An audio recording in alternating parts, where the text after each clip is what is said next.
बोला भारत माता की वंदे। भारतीय जनता पार्टीचा भगवान बिरसा मुंडा की, डॉक्टर बाबासाहेब आंबेडकरांचा, छत्रपती शिवाजी महाराज की। आज या ठिकाणी खापा या नगरीमध्ये महायुतीचे आणि भारतीय जनता पार्टीचे लोकप्रिय उमेदवार सन्माननीय डॉक्टर आशिष देशमुख यांच्या प्रचारार्थ या सभेचं आयोजन करण्यात आलेलं आहे आणि या सभेला उपस्थित आपले लोकप्रिय उमेदवार डॉक्टर आशिष देशमुख जी या ठिकाणी उपस्थित, जिल्हा परिषदचे पूर्व अध्यक्ष आदरणीय रमेश मानकरजी, आमचे जिल्ह्याचे महामंत्री या ठिकाणी उपस्थित उदयसिंहजी यादव, या विधानसभा क्षेत्राचे आपले नेते सन्माननीय रामराव मोवाडेजी या ठिकाणी उपस्थित, ज्यांनीच भारतीय जनता पार्टीमध्ये प्रवेश केलेला आहे असे सन्माननीय राजूभाऊ बोर्डे या ठिकाणी उपस्थित, जरा जोरदार टाळ्या वाजवून स्वागत करा।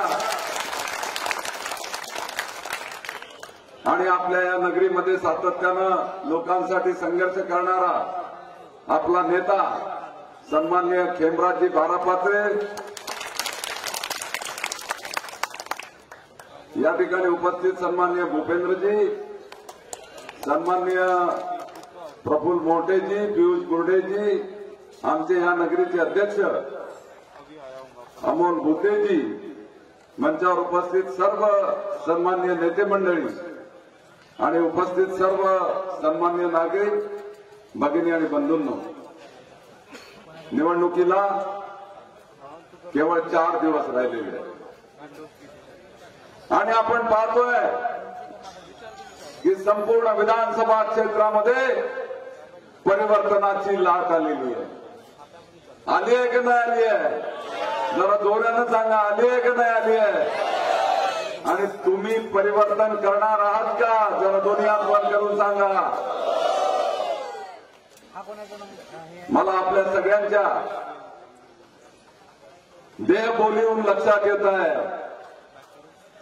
की खाप्यामध्ये अभूतपूर्व असं मतदान आपल्याला मिळेल आणि या 14 बूथ मधून 5,000 मताच्या वरची लीड देण्याचं काम ही खापा नगरी निश्चितपणे करेल असा मला विश्वास आहे। आज संपूर्ण महाराष्ट्रामध्ये महायुतीसाठी अतिशय चांगलं वातावरण आहे। निश्चितपणे पुन्हा एकदा महायुतीचं, भारतीय जनता पार्टीचं सरकार हे महाराष्ट्रामध्ये येणार आहे आणि या विधानसभा क्षेत्रामध्ये गेल्या 30 वर्षापासून केदारांनी जे साम्राज्य या ठिकाणी उभं केलं ते साम्राज्य उद्ध्वस्त करण्याचं काम मतदार आणि जनता जनार्दन निश्चितपणे करणार आहे असा विश्वास मला या ठिकाणी आपल्या सगळ्यांच्या उपस्थितीवर त्या ठिकाणी दिसतोय। आणि म्हणून मी आपल्या सगळ्यांना विनंती करेन की आपलं अमूल्य मतदान तर आपण कमळावर द्या, पण आपल्या ओळखीचे, आपल्या परिचयाचे, आपल्या संबंधातले जे कोणी असतील त्या सगळ्यांना भारतीय जनता पार्टीच्या कमळ या चिन्हाची बटन दाबायला सांगा।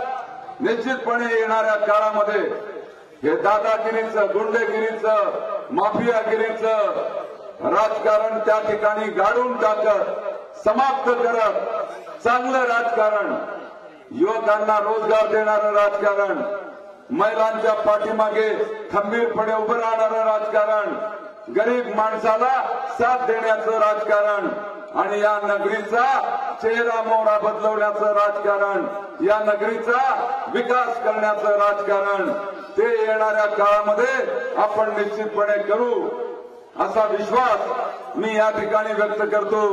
आणि 1-2 लाईन या ठिकाणी म्हणेन कि आशीष देशमुख की असली उड़ान अभी बाकी है। आशीष देशमुख की असली उड़ान अभी बाकी है। इन परिंदों का इम्तिहान अभी बाकी है।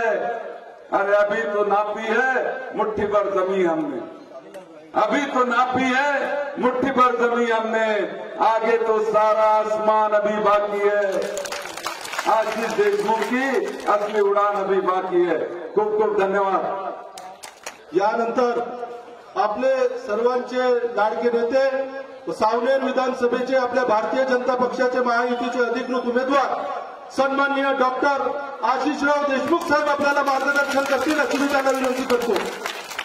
काल आपल्या खात्यामध्ये येणाऱ्या 20 तारखेला होऊ घातलेल्या विधानसभेच्या निवडणुकीसाठी प्रचारासाठी उपस्थित झालेले मंचावर सर्व सन्मान्य नेते रमेशजी मानकर, गजूभाऊ यादव, इथे उपस्थित असलेले अशोकराजी तांदूळकर, मदनकरजी, किशोरभाऊ मुसळे, उपस्थित असलेल्या आपल्या नगराध्यक्षा प्रियंकाताई मोहटे, माजी नगराध्यक्षा, इथे विशेष करून उपस्थित असलेले आपल्या येथील सन्माननीय पियुषजी बुर्डे, अमोलजी भुते, प्रफुल्लभाऊ मोहटे, खेमराजजी बारापात्रे, भूपेंद्रजी कोसे, निखिलजी आष्टनकर यांचा भारतीय जनता पार्टीमध्ये प्रवेश झाला असे आमच्या वडिलांपासून सहकारी असलेले राजूभाऊ बुर्डे, उपस्थित असलेले सर्व सन्माननीय मंडळी, तिथे मोठ्या प्रमाणामध्ये उपस्थित असलेले खापाचे सर्व वडीलधारी मंडळी, माझ्या सर्व तरुण नवयुवक मित्रांनो, अतिशय खऱ्या अर्थाने उत्स्फूर्त प्रतिसाद सातत्याने भारतीय जनता पार्टीला खाप्यामध्ये मागच्या या निवडणूक सुरू झाल्यापासून मिळतो आहे। आणि मी तर म्हणेल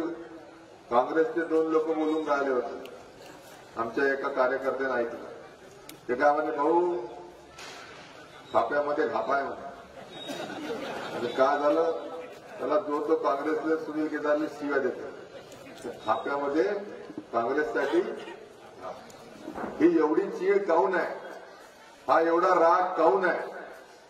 5 नाही, 10 नाही, 15 नाही, 20 नाही, 25 नाही, 30 वर्ष आपण गेले निवडून दिलं, पण परिस्थिती आज आपल्या खाप्याच्या प्रत्येक जनसामान्य माणसाची, कास्तकाराची, आमच्या विणकर बंधूची, आमच्या मुस्लिम बांधवांची, आमच्या दलित बांधवांची ही कुठेही बदलताना आपल्याला दिसत नाही।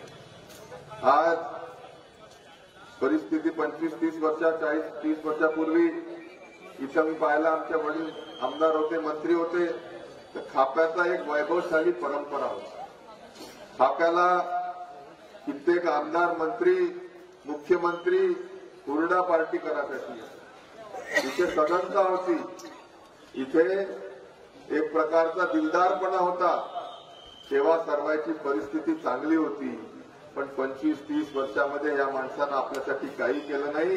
खाप्याची दुर्दशा ही आज तुम्ही जर पाहत असाल, खाप्याच्या जनसामान्य माणसाची दुर्दशा पाहत असाल, आमच्या इतक्या तरुण नवीन पिढीच्या 2-2, 3-3 पिढ्या बर्बाद होण्याची परिस्थिती पाहत असाल, तर त्यासाठी इथला लोकप्रतिनिधी, इथचा माजी आमदार हा खऱ्या अर्थाने कारणीभूत असल्यामुळे आज संपूर्णतः प्रत्येकच खाप्याच्या घरामध्ये कमालीची नाराजी, कमालीचा रोष हा सुनील केदारच्या बाबत आहे। आणि म्हणून आज इथे परिवर्तनाच्या दिशेने खापा चाललाय। त्या खापा शहरामध्ये मी तुम्हाला सांगून ठेवतो, येणाऱ्या 20 तारखेला एवढं काही कमळाचं बटन दाबून लोक आपला राग व्यक्त करणार आहे आणि त्यानिमित्ताने भारतीय जनता पार्टीच्या सोबत, कमळाच्या सोबत खाप्याची जनता उभी आहे, ही मोठ्या प्रमाणामध्ये आपल्याला दिसून येणार। आणि म्हणून आशीष देशमुखचा एक तुम्हाला वादा आहे, वादे से मैं मुकरता नहीं और मरने से मैं डरता नहीं। वादा ये है कि हमारे यहाँ पे इस तहसील में समूचे नागपुर जिले के बाकी के तहसीलों से ज्यादा संपदा है। आज आमच्या इथे कोळसा आहे, आमच्या इथे खाप्याच्या भागामध्ये मॅग्नीज आहे, आमच्या इथे बडेगावला गेलं तर डोलामाइट आहे, आमच्या इथे चुनखडी आहे, आमच्या इथे मोठमोठे खेकडा नाला सारखे, कोलार सारखे आणि कोच्ची सारखे धरणं त्या निमित्ताने होणार आहे। आणि म्हणून आमच्या इथे खापरखेड्याला वीज निर्मिती होते, आमच्या इथे बडेगावच्या भागामध्ये आता वाईल्ड लाईफ सँच्युरीच्या माध्यमातून टुरिझम पर्यटनासाठी वाव आहे, पण आपली ही परिस्थिती बदलण्याचा वादा तुम्हाला मिळेल। आज आपण मॅग्नीजच्या माध्यमातून फक्त इथून आपण उत्खनन करतो, मॅग्नीज जमिनीतून काढतो आणि तो पाठवून देतो दुसरीकडे भिलाईला जातो। तिथे छत्तीसगडमध्ये जाऊन त्या मॅग्नीजवर कारखाने चालतात, तिथच्या तरुण मुलांना रोजगार मिळतो, पण आमचा खापा बडेगाव या परिसरातला आमचा तरुण हा बेरोजगारच राहतो। आणि म्हणून माझी विनंती त्यानिमित्ताने राहणार आहे, आज केंद्रामध्ये भारतीय जनता पार्टी सरकार आहे, राज्यामध्ये 100 नाही 1000% भारतीय जनता पार्टी सरकार येणार आहे। सर्वात पहिला प्रकल्प जर कुठं मंजूर होईल, फेरो अलॉईजचा प्रकल्प हा खाप्याला मंजूर होईल। त्यासाठी आशिष बुवाचं राज करल, काय करायचं आहे करल, पण या मॅग्नीजच्या आधारावर फेरो अलॉईजच्या प्रकल्पाच्या माध्यमातून आपल्या या तालुक्यातील तरुण पिढीच्या उज्ज्वल भविष्यासाठी आशिष देशमुख तुम्हाला वादा करतो। आणि या भागामध्ये खऱ्या अर्थाने ज्या काही उद्योग आले, तुम्हाला माहिती आहे की रणजित बाबू देशमुख साहेब जेव्हा आमदार होते, मंत्री होते, तेव्हा मंगस्याला जीटीएन टेक्सटाईल 35 वर्षापूर्वी तेव्हा सावनेर जवळच्या भागीमारीच्या MIDCची सुरुवात झाली। तिथचा मालूचा कारखाना, तिथचा पेप्सीचा कारखाना हा त्या काळामध्ये 30-35 वर्षापूर्वी आला। त्याच्यानंतर या माणसानं, सुनील केदारानं एकही कारखाना इथे आणलेला नाही आहे। आणि म्हणून आमच्या 3-3 पिढ्यांचं भविष्य चोरणारा हा माणूस, तेले गारद करणारा हा माणूस आहे, तेले गैरमार्गाने लावणारा हा माणूस आहे, तेले चेट्ट्या पट्ट्यासाठी, तेले चुकीच्या व्यवसायाकडे, गुंडागिरीकडे नेण्यासाठी प्रवृत्त करणारा ही वृत्ती जी आहे, ही वृत्ती संपवण्याचं ध्येय हे त्यानिमित्ताने। आणि वादा हा पण आहे की आपल्या या भागामध्ये, बडेगाव सारख्या भागामध्ये आपल्याला माहिती आहे, आपण जेव्हा कर्माझरीला जातो, ताडोबाला जातो, तिथं मोठ्या प्रमाणामध्ये रिसॉर्ट पाहतो, हॉटेल पाहतो, तिथं हजारो पोरं त्या हॉटेल रिसॉर्टमध्ये काम करून आपल्या 20-20, 25-25, 30-30 हजाराची चांगली नोकरी करतात। आणि जर आपल्या सुरेवानीच्या गेटवर, जर आपल्या कुबाळ्याच्या गेटवर येणाऱ्या काळामध्ये अशा प्रकारची आपण पर्यटनाच्या दृष्टीने, रिसॉर्टच्या दृष्टीने, हॉटेलच्या दृष्टीने प्रयत्न केले, तर आपला आदिवासी मागास भाग समजला जाणारा हा खापा बडेगाव परिसर येणाऱ्या काळामध्ये पर्यटनाच्या माध्यमातून, राष्ट्रीय नाही आंतरराष्ट्रीय पर्यटकांच्या माध्यमातून गजबजू लागेल आणि इथे लोक येऊन पैसा खर्च करतील। त्या निमित्ताने आपल्या या भागामध्ये आर्थिक चलन, आर्थिक क्रांती नक्कीच येऊ शकते। आणि म्हणून फेरो अलॉईजचा 2-3 हजार कोटीचा प्रकल्प असेल, या पर्यटनाच्या माध्यमातून इथे रोजगार निर्मिती असेल, किंबहुना पाटण सांगवी खापा शिंदेवाणी संसर रस्ता हा गडकरी साहेबांकडून आपण नॅशनल हायवे करू आणि या खाप्याला नॅशनल हायवेवर आणू। त्या निमित्ताने हा मागास असलेला खापा येणाऱ्या पुढच्या काळामध्ये ज्या पद्धतीने नॅशनल हायवेच्या गावांचा विकास होतो, त्या पद्धतीने सपाट्याने आपल्या खापाचा देखील विकास झाल्याशिवाय राहणार नाही, ही तुम्हाला आज कळतं। आज आपण पाहतो की ह्या सावनेर तहसीलीमध्ये सगळं काही असताना 150 कारखाने बाजूच्या आपल्या MP मध्ये लागतात, आपल्या इथे लागू शकत नाही। त्यांच्यापेक्षा जास्ती आपल्याकडे खनिज संपदा आहे, त्यांच्यापेक्षा जास्ती आपल्याकडे जलसंपदा आहे, त्यांच्याकडे जास्ती आपल्याकडे वन संपदा आहे। पण हे सर्व करणारा, हे सर्व दृष्टी ठेवणारा, हे सर्व दूरदृष्टी ठेवणारा, विजन ठेवणारा आपल्याला 35 वर्षापासून माणूस मिळाला नाही।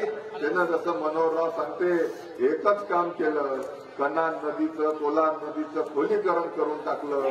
पण आज पाऊस जेव्हा येते तेव्हा वावरामध्ये नदी घुसते, लोकांच्या शेत्या खराब होते। पण ही परिस्थिती खऱ्या अर्थाने बदलली पाहिजे। आज अवैध धंद्याचा महापूर सर्वीकडे आपल्याला आलेला पाहायला मिळतो। आज त्याच्या पाटण सांगवी गावात लोक जाऊन मर्डर करते, एवढी मोठी नाराजी पाटण सांगवीमध्ये कधीही पाहिली नाही। आणि म्हणून जबरदस्त परिवर्तन नाही, फक्त या सावनेर विधानसभा क्षेत्रामध्ये येणाऱ्या 23 तारखेला तुम्ही पाहून घ्या, एक फार मोठं जबरदस्त परिवर्तन, एक फार मोठं गराड त्या निमित्ताने आल्याशिवाय राहणार नाही। आणि म्हणून ज्या पद्धतीने 2009 मध्ये माझ्यावर शेवटच्या दिवशी हमला केला, जीव घेणं हमला केला आणि निवडणूक त्याने पळटवली, परवा SP साहेबाचा फोन मला आला, म्हणे तुमच्या जीवाला परत धोका आहे। म्हटलं तुम्ही एवढी मोठी सिक्युरिटी दिली आहे, पण मी काळजी करा, मी म्हटलं काळजी नाही, वादे से मैं मुकरता नहीं और मरने से मैं डरता नाही. आणि लोक म्हणत असल मी 2009ला माझ्या राजकीय आयुष्याची सुरुवात जर केली असेल तर सावनेर विधानसभा क्षेत्रामध्ये केली.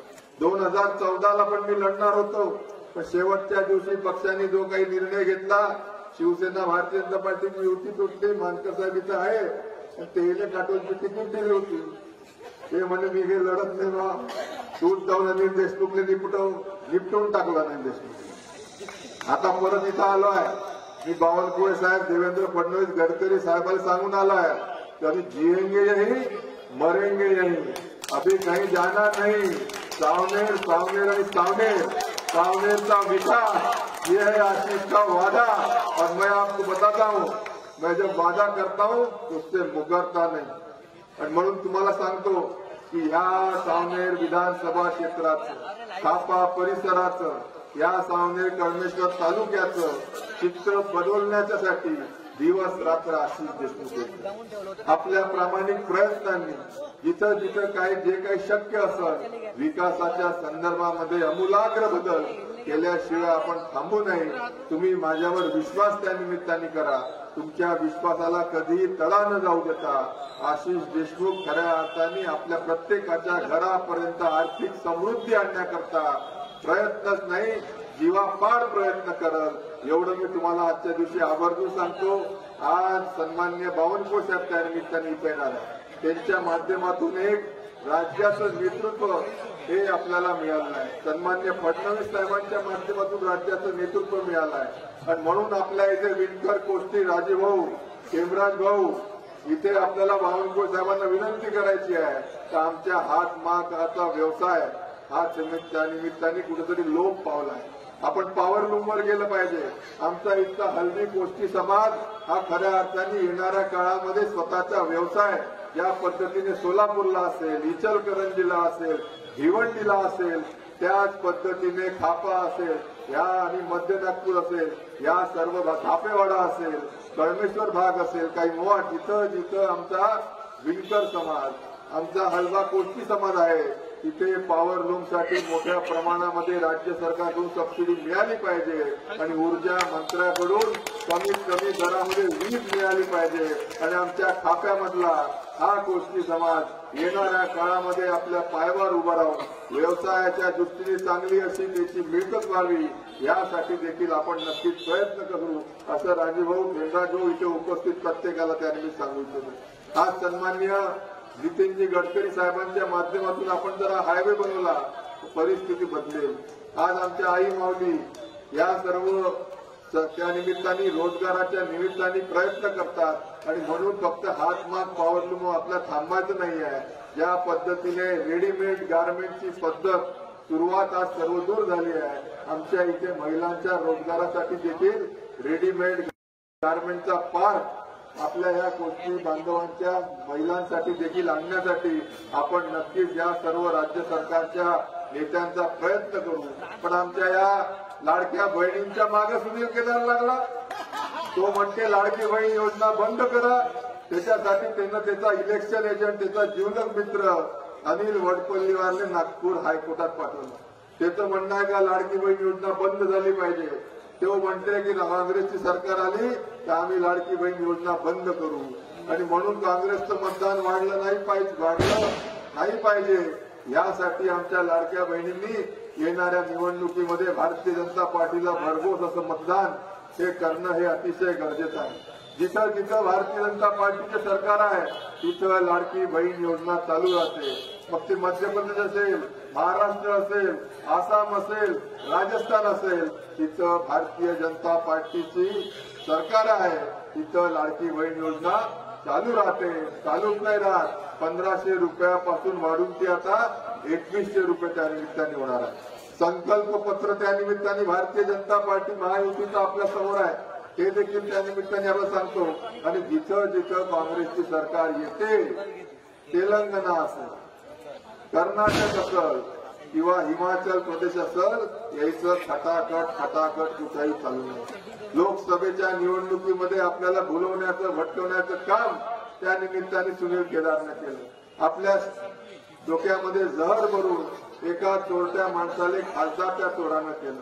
आज परिस्थिती महिलांनी समजली पाहिजे तर काँग्रेस देखील या संपूर्ण परिसरामध्ये कुठेही महिलांच्या सुरक्षेच्या दृष्टीने काही करताना दिसत नाही. आज अवैध दारूचा पूर हा प्रत्येक गावामध्ये जर आपल्याला पाहायला मिळत असेल तर ते या केदाराच्या आश्रयामध्ये चुकीचं अवैध धंदे करणारे, अवैध दारू चालवणारे लोक असतात. आणि महिलांना देखील माझी विनंती आहे की तुम्ही याचा राग, याचा बदला त्या निमित्ताने काढा, या केदाराला त्या निमित्ताने घरी बसवा असं तुम्हाला नाही. आज आपण पाहिलं कि जो अपने आप को अंगार समझते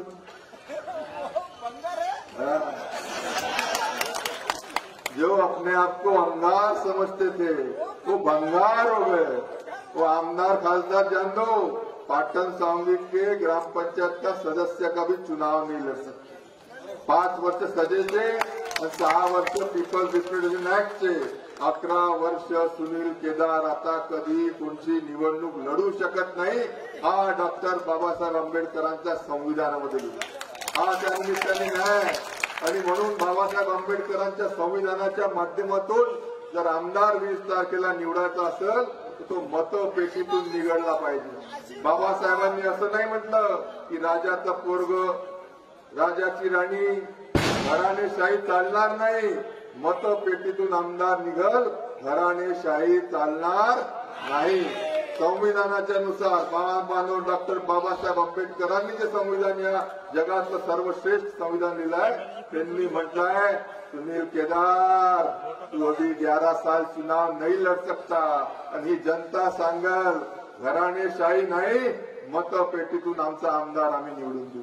आणि म्हणून मी आपल्याला विनंती करतो की आपल्याला संविधानाचा आदर करायचा आहे, आपल्याला महामानव डॉक्टर बाबासाहेब आंबेडकरांचा आदर करायचा आहे. आणि ह्या संपूर्ण सावनेर कळमेश्वर विधानसभा क्षेत्राच्या जनतेने येणाऱ्या 20 तारखेला मतपेटीच्या माध्यमातून आपल्या सर्वांसाठी प्रामाणिक काम करणारा, आपल्या सर्वांसाठी प्रामाणिक काम करणारा पक्ष त्या निमित्ताने निवडायचा आहे, व्यक्ती त्या निमित्ताने निवडायचा आहे, ज्यानं आपल्या 3 पिढ्या बर्बाद केल्या, ज्यानं इथे अवैध धंद्याचा महापूर आणला. अशा ह्या सुनील केदारला, त्याच्या प्रतिनिधीला आपल्याला घरी नक्कीच पाठवायचं आहे. आणि इसलिए आली रे आली सुनील केदार, तेरी बारी आली. अरे हमारे भाजपा वालों, राज तिलक की करो तैयारी. राम कृष्ण हरे. सुनील केदारले पाठवा परमनंटली घरी. अजून बावनकुळेसाहेब येऊनच नाही राहिले, माझ्या अजून खेचा लागणार आहे. 5 मिनिटात येतो म्हणते मौके.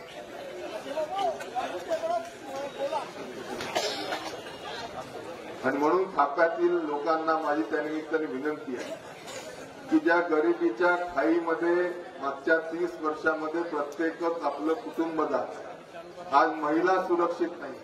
आमच्या तरुण नवीन युवा पिढीचं भविष्य त्या निमित्ताने कुठेही दिसत नाही. आज आमच्या इथचा विणकर बांधव त्याला त्याच्या व्यवसायाच्या दृष्टीने कुठेही काहीही आशेचं किरण देखील नजर येत नाही. आमच्या तरुण बेरोजगारांना कुठेतरी अवैध व्यवसायामध्ये स्वतःचा व्यवसाय सुधारण्याची वेळ त्या निमित्ताने आली. आणि म्हणून मी तुम्हाला 3 गोष्टी सांगतो. एक तर नॅशनल हायवे आपला करायचा, दुसरं इथे आपल्या मॅग्नीजवर आधारित कारखानदारी म्हणजे फेरोवाला इथं प्रकल्प आणायचा, आणि बडेगावच्या वन विभागाच्या परिसरामध्ये आपल्याला ताडोबासारखे मोठमोठे रिसॉर्ट आणि हॉटेल आणायचे आहे. या 3 सूत्री कार्यक्रमाच्या माध्यमातून या जिल्ह्याचा मागास असलेला खापे बडेगाव परिसर हा खऱ्या अर्थाने विकासाच्या दृष्टीने अग्रेसर होईल. विकास म्हणजे भौतिक विकास, गावाचा विकास, खाप्याचं चित्र तर नक्कीच पलटल, पण आपला भर राहील की या परिसरामध्ये राहणाऱ्या प्रत्येक व्यक्तीला, प्रत्येक कुटुंबाला आर्थिक समृद्धीकडे नेण्यासाठी हे प्रकल्प कामी येतील. म्हणून तुम्हाला माहिती आहे मागच्या 10 दिवसापूर्वी आपण प्रत्येकाने दिवाळी साजरी केली आणि लक्ष्मी प्रत्येकाच्या घरामध्ये आली. लक्ष्मी येते तर कशावर येते? कमळावर येते. म्हणून आपल्या घरापर्यंत आर्थिक समृद्धी आणि हे 3ही प्रकल्प आणायचे असतील तर आज या पक्षाची केंद्रामध्ये आणि राज्यामध्ये सरकार आहे, येणार आहे, त्या पक्षाचा तुम्ही आमदार दिला तरच नक्की आपल्या घरापर्यंत आर्थिक समृद्धीची लक्ष्मी ही येल्याशिवाय राहणार नाही.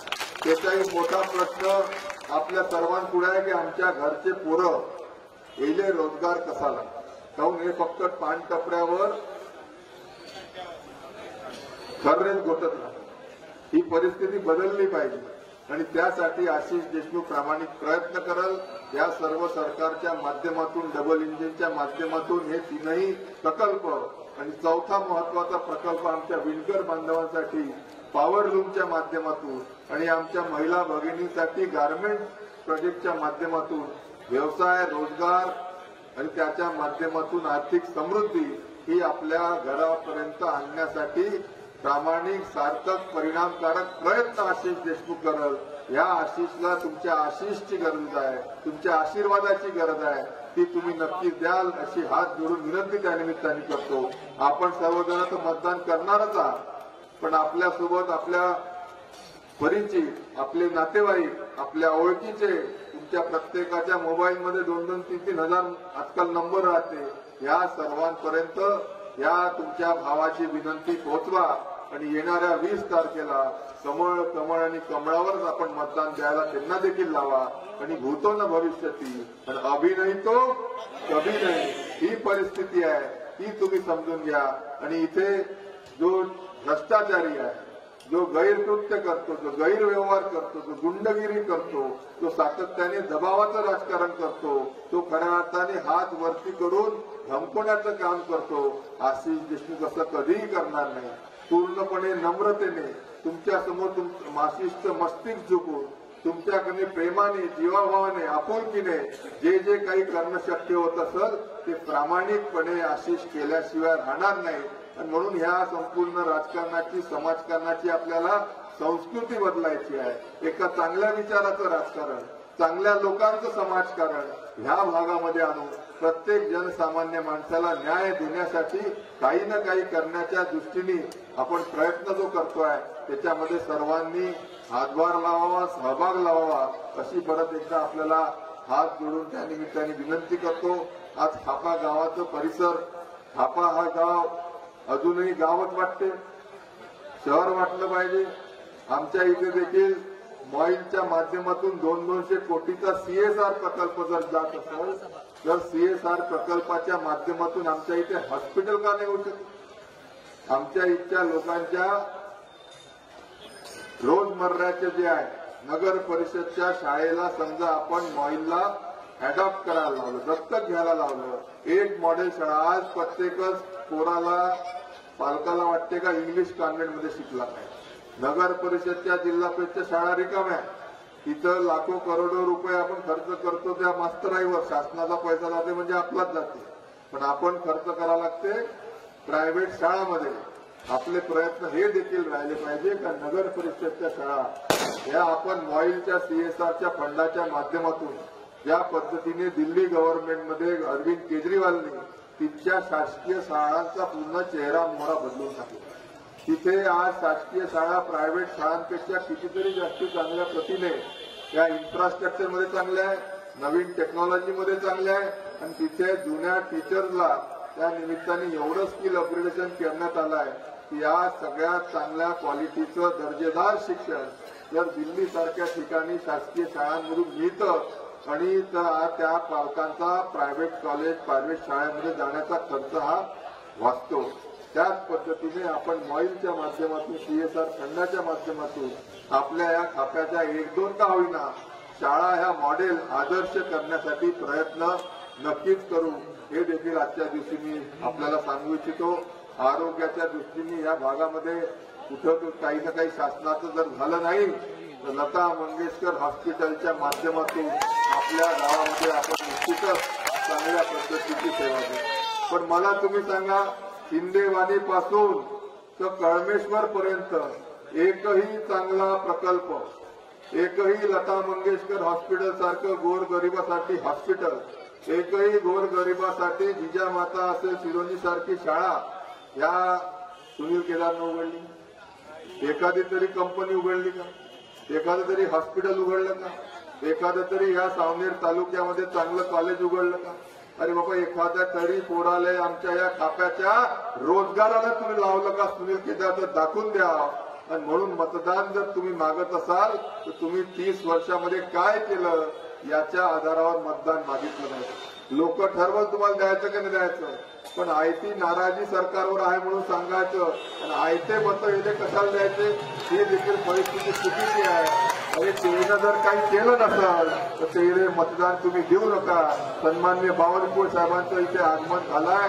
आज आमचे सन्मान्य प्रदेशाध्यक्ष चंद्रशेखरजी बावनकुळे साहेबांच्या माध्यमातून या खाप्या भागाच्या विकासाच्या दृष्टीने आपण नक्कीच काही ना काही घेऊ अशी आपल्याला सर्वांना विनंती करतो. जास्ती वेळ आपला न घेता मी आपली रजा घेतो.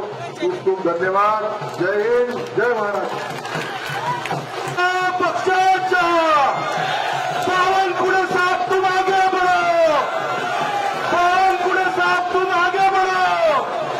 भारत कमल, भारत कमल, भारत कमल. या ठिकाणी आपल्या भारतीय जनता पार्टीचे नेते आणि प्रदेशाचे अध्यक्ष सन्माननीय चंद्रशेखरजी बावनकुळे साहेब यांचं आगमन झालेलं आहे. जोरदार टाळ्या वाजवून त्यांचं या ठिकाणी स्वागत आपण करूया.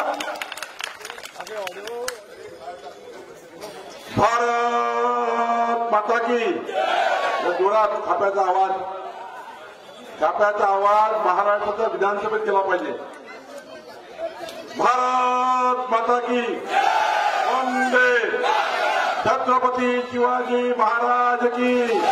जय भवानी, जय शिवाजी. महामानव डॉक्टर बाबासाहेब आंबेडकर की जय. श्रीराम. हर हर हर हर. 20 तारखेच्या निवडणुकीमध्ये आपण सर्वांनी आपल्या परिवारांनी आपण जे काही नातेवाईक असतील सर्व नातेवाईकांनी तुम्ही जे काही सामाजिक धार्मिक काम केलं आहे. खापा हे सामाजिक धार्मिक सांस्कृतिक काम करणारं शहर आहे. या शहरामध्ये तुमची ज्यांच्याची ओळख आहे.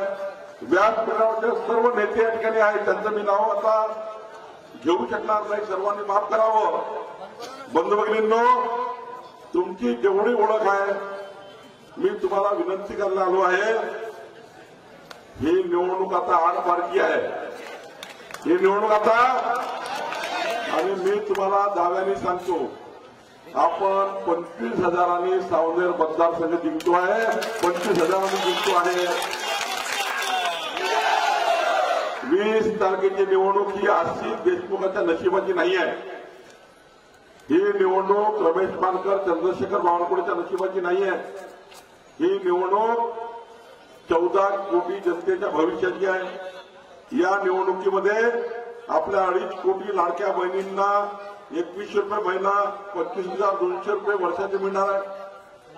या निवडणुकीतून आपल्या शेतकऱ्यांना मोफत वीज मिळणार आहे. या निवडणुकीतनं आपल्या 6.5 कोटी लोकांना मोफत अन्न मिळणार आहे.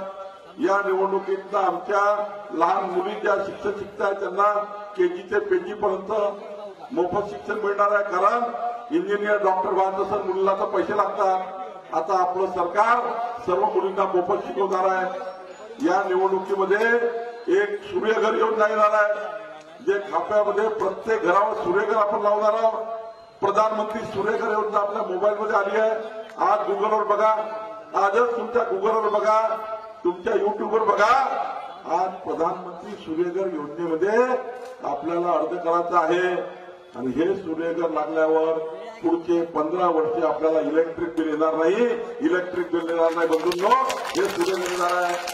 20 तारखेच्या निवडणुकीमध्ये आपल्याला 30% आपल्या घराचं वीज बिल माफ होत आहे.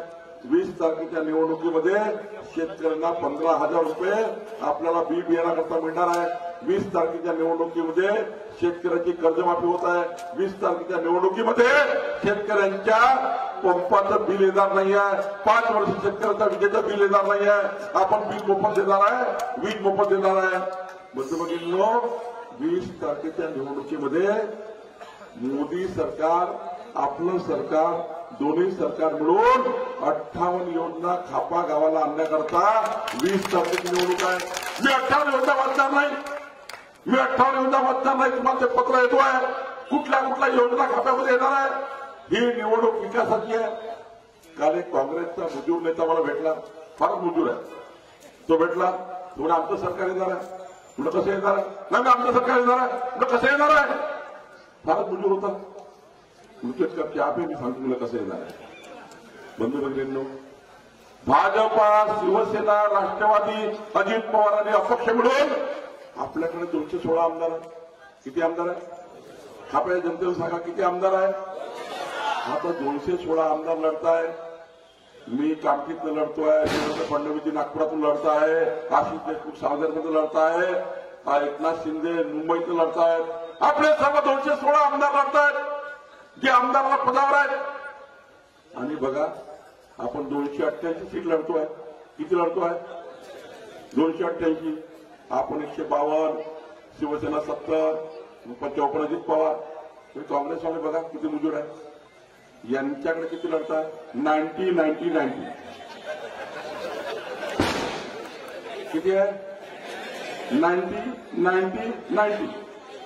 म्हणजे काँग्रेस 90, एकनाथ शिंदे आपले उद्धव ठाकरे 90 आणि शरद पवार 90.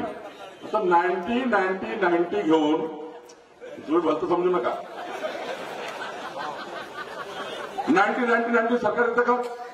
तुम्ही सांगा सरकार येतं का? 90 म्हणून किती निवडून येतील? 90 घेतलं सरकार नाही येत, 152 घेतलं सरकार येते. बंधू भगिनींनो, तो बुजुर्ग म्हणते मला, अरे म्हटलं 216 आम्ही आमदार आहोत, सरकार बनवायला किती पाहिजे? सरकार बनवायला किती आमदार पाहिजे? 145. आपल्यावर किती आहे? तो सरकार कोणाचं येणार आहे? आपलाच मुख्यमंत्री, आपलाच पालकमंत्री, आपलंच सरकार येणार आहे. आणि 58 योजना काढूनला आणि आपल्या सावनेरला आणि खाप्याला आपण लागू करणार आहे. 58 योजना डबल इंजिन सरकार, मोदी सरकार आणि डबल इंजिन सरकार. आता बघा हे काँग्रेसवाले मुजूर आहे. 90 घेऊन या ठिकाणी मोठ्या प्रमाणावर उधळ करताय. आता बघा काल एक काँग्रेसचा आपला नेता आला, निकळला.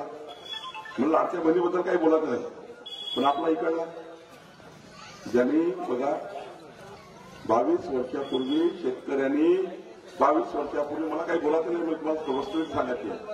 22 वर्षापूर्वी शेतकऱ्यांनी सेवा सहकारी सोसायटीच्या माध्यमातून पीक कर्ज घेण्याकरता पेरणीच्या वेळी, रोवणीच्या वेळी आपल्याला जे बँक कर्ज देतं ते बँकेचं कर्ज आपण फेडतो. बंधू भगिनींनो, 22 वर्षापूर्वी सुनील केदारांच्या सहीने, यातली एक गोष्ट खोटी असलेलं मी मत नाही मानणार. 22 वर्षापूर्वी सुनील केदारच्या सहीने 150 कोटी रुपये बँकेतनं, शेतकऱ्याच्या बँकेतनं व्यापाराला ट्रान्सफर झाले. 22 वर्षाच्या नंतर आता त्याची रिकव्हरी 1400 कोटी आहे. किती आहे? 150 कोटीचे किती वापस घ्यायचे आहे?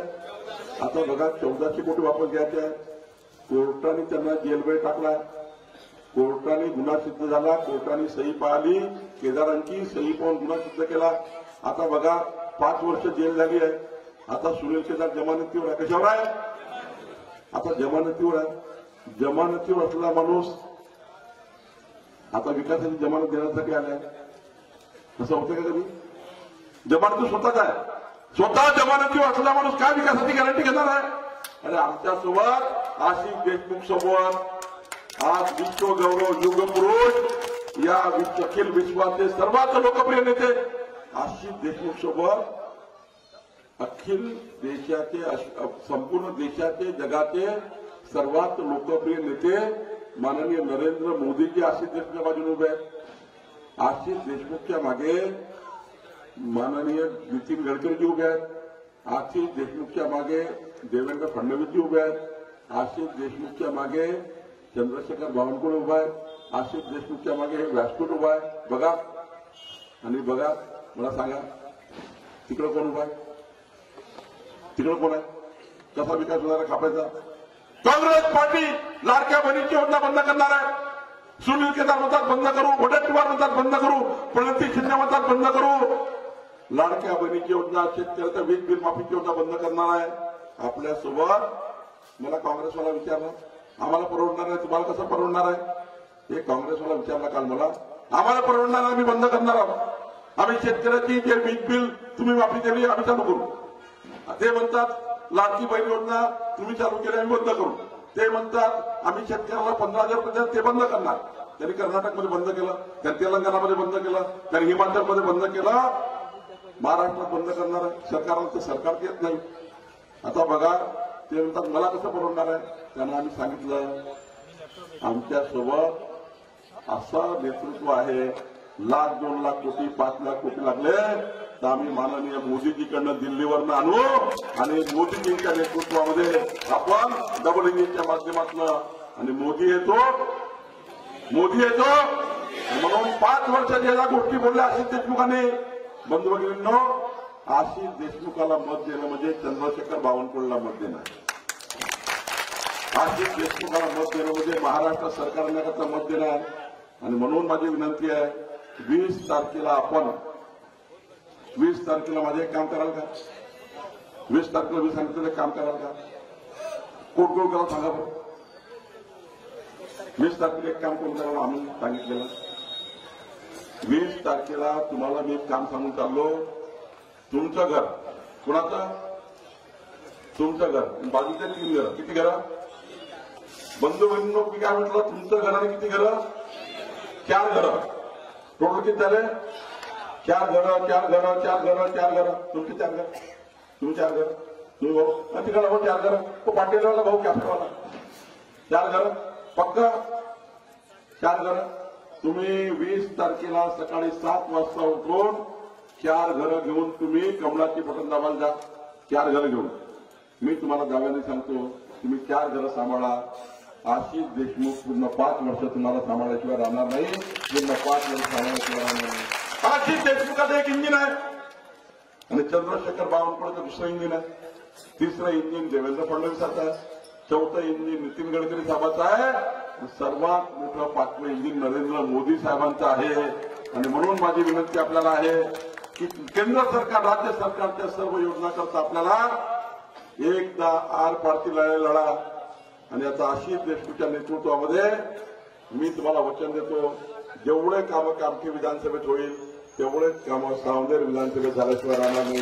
तेवढेच कामं सावनेर विधानसभा राहणार नाही. आपण निर्णय घेतोय या सावनेर विधानसभेतल्या सर्व शेतकऱ्यांच्या 15 रस्ते डांबरीकरण करणार आहोत. मी तुम्हाला वचन देतो आपले पालकमंत्री आल्यानंतर आपलं सरकार आल्यावर जेवढे 15 रस्ते असतील या सावनेर विधानसभेत सर्व डांबरीकरण करून द्यायचा निर्णय आपण करणार आहोत. सर्व डांबरीकरण करून द्यायचं. आपल्या भागातल्या संपूर्ण विकासाकरता मी मदत करणार आहे. मी तुम्हाला वचन देतो 20 तारखेला घेऊन जाल का 4 घरं? या जोरात सांगा मला 4 घरं घेऊन जाल का? कमळाची बटन दाबांना इतक्या जोरान दाबा. किती नंबर आहे बटन दाबा? एवढ्या जोराने बटन दाबा. 2 नंबर. फक्त बटन जोडू नका. तुम्ही जोरान दाबा तर बटन जोडू नका. एवढ्या जोरान दाबा. काँग्रेसवाल्यांना असा करंट लागला पाहिजे. काँग्रेसला असा करंट लागला पाहिजे. असा 440चा करंट लागला पाहिजे. असे राग झाले पाहिजे. अशी राग रांगवणी झाली पाहिजे की पुन्हा सावनेर विधानसभेमध्ये लढण्याची इच्छा कधी होऊ नये. असं काम या ठिकाणी सावनेर विधानसभेच्या कार्यकर्त्यांनी करून टाकावं. अरे लाडक्या बहिणीची योजना बंद करणाऱ्याला 440 वोटचा करंट दिल्याशिवाय आपण राहू नका. एवढीच विनंती मी आपल्याला करतो. आणि मी तुम्हाला वादा करतो की या भागाचा आमदार म्हणून म्हणजे कामठीचा आमदार म्हणून आता मी निवडणूक लढतोय. मागच्या वेळी मी निवडणूक लढू शकलो नाही पण यावेळी मला पक्षाने तिकीट दिलं आहे. मी आशिष देशमुखाने मी आमची दोघांची छकड्याची जोडी या ठिकाणी प्रचंड ताकदीने धावल्याशिवाय राहणार नाही. देवेंद्रजीच्या नेतृत्वामध्ये नितीनजीच्या नेतृत्वामध्ये या जिल्ह्याचा विकास या व्यासपीठावरचे सर्व नेते म्हणून आम्ही केल्याशिवाय राहणार नाही. आणि बंधू भगिनींनो जे आतापर्यंत विकासासाठी सावनेर मागे आहे आणि मी सांगितलं परवा जेवढे कामं झाले या सावनेर विधानसभेत सर्व कामं भारतीय जनता पार्टीची आहे. सर्व काम भारतीय जनता पार्टीचे आहे. अरे खापापासनं त्या ठिकाणी सावनेरपासनं खापापासनं पारशिवनीपासनं अंबरी फाटा हा रस्ता कुठून नाही गेला. हा रस्ता नितीन गडकरी साहेब आणि चंद्रशेखर बावनकुळे पालकमंत्री असताना झालाय. मी पालकमंत्री असताना झालाय. बंधू भगिनींनो संपूर्ण जाळं सुनील केदार आमदार असताना मी या विधानसभेत 125 कोटी रुपये प्रतिवर्ष दिलाय. 125 कोटी रुपये प्रतिवर्ष दिलाय. आणि आता सरकार येऊ द्या देवेंद्रजींचा आता 1200 कोटी डीपीसी दिले आहे. आता तर 150 कोटी रुपये खापा आणि भागाच्या विकासाला मिळणार आहे. मग ठरलं आता पक्क थाप्याच्या जनतेने पक्क ठरलं डेकाटे ज्वेलर्स डेकाटे ज्वेलर्स वाले भाऊ इकडे ईश्वर डेकोरेशन भाऊ कृष्णा पेंटिंग वाले भाऊ इकडे आपले कोण आहे इकडे दरवाज आपल्या नाही सर्व इकडं सर्व किराणावाले भाऊ तुम्ही करून टाका भाऊ यावेळेस कार्यक्रम तुम्ही करून टाका खरं सर्व भाऊ ते बिकानेर मिटणारेवाले भाऊ यावेळेस करण घेऊनच टाका मी इमारतीला सोबत आहे नाही जावं लागेल तुमचं बरं ठरला का सर्व हात वरून ठरलं का पक्का भारत माता की जय श्रीराम हर हर